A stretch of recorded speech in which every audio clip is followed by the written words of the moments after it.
is Don. I'm a docent here at the Wings of History Air Museum in San Martin, California.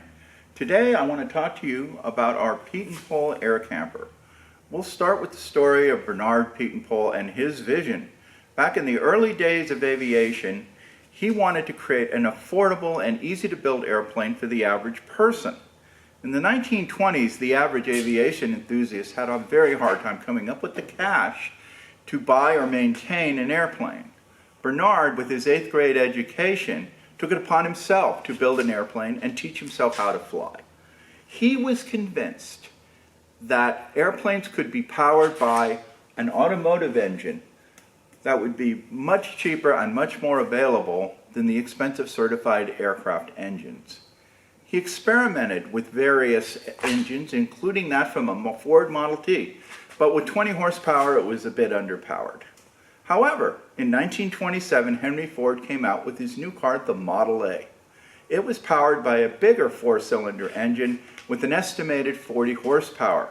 This engine seemed just the thing for Bernard's new aircraft. After a few years, several Model A engines were readily available, turning up in junkyards and other places. So Bernard went to work converting a Ford Model A engine for use in his new monoplane. In May 1929, he first flew his air camper with the new engine, and it was a complete success. It was a near-perfect match of the airframe to the power plant. Things really took off for Bernard and the air camper after the plans were first published in Modern Machines and Inventions in the 1931 issue. And that was followed by a publication of plans in the 1932 Flying and Glider Manual. Now, over the years, many different engines have been successfully fitted to the air camper. Here at Wings of History, we have a Ford Model B engine that develops about 62 horsepower. Now, overall, the aircraft is very simple.